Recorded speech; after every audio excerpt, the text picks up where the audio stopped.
All right, let's dive into this explainer on a book that basically says the fundamental logic of our world is about to break. Now, this was published way back in 1997, but the sovereign individual made some really shocking predictions that are, well, starting to come true. Its core message is probably more relevant today than ever before.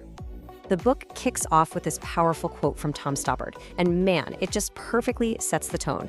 It's not just predicting a little bit of change, it's predicting a complete unraveling of the old order, a time where the rules of the game are being completely rewritten from the ground up. And this is the central question the book forces you to confront.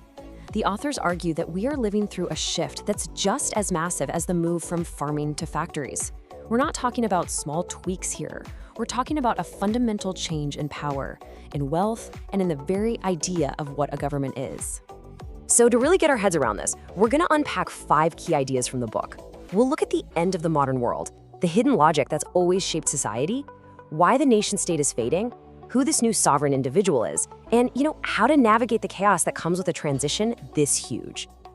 Okay, first up, let's just establish the stakes. The book's main argument is that the modern era, the age that's been all about the nation-state, is finally coming to an end after a pretty good 500-year run. And this is the key. Each of these ages had its own logic, right? Its own power structures. The book says, we are now stepping into the 4th major stage of human society, the information age. And this isn't just about computers and the internet. It is a complete rewiring of our entire social structure. So, to understand why this shift is so massive, we have to get into the book's core theory. It's a concept they call megapolitics, and it's like the hidden engine that's been driving history this whole time. The crucial point of megapolitics is this. How we organize ourselves, whether it's in small tribes or giant empires, has always come down to the economics of violence. Yeah, the cost of projecting force and what you get back from it has shaped every single political system we've ever had. Now, what's so cool about this slide is how it connects the technology of violence directly to how we live. Back in the hunter-gatherer age, violence was up close and personal. In the agricultural age, you needed castles and knights to protect land. Then came the industrial age, with massive cannons and armies, and boom, the nation-state was born, because it's the only thing big enough to handle that kind of power. And that brings us to today. The book claims that the very logic that created the nation-state is now falling apart, and it's all because of a new technological revolution. This right here, this is the book's knockout analogy. Think about it. Gunpowder made knights in shining armor useless, and the printing press broke the church's monopoly on information. Well, today, the microprocessor and cryptography are doing the exact same thing to the nation-state's control over power and money. I mean, really think about it. You can't send an army to conquer a Bitcoin wallet. You can't use a tank to seize the knowledge inside someone's head. Wealth isn't tied to physical land or factories anymore. It's becoming digital, it's encrypted, and it's mobile. The old tools of power just don't work. And this is the book's famous metaphor. For centuries, governments treated their taxpayers like dairy cows, right? Fenced in by geography and milked for cash. But in the information age, these cows are growing wings. They can move themselves, and more importantly, their money, away from places they don't like with just the click of a button. So let's see how all of this gives rise to a totally new kind of person, who is basically the main character of this new era, the sovereign individual. This is the huge identity shift.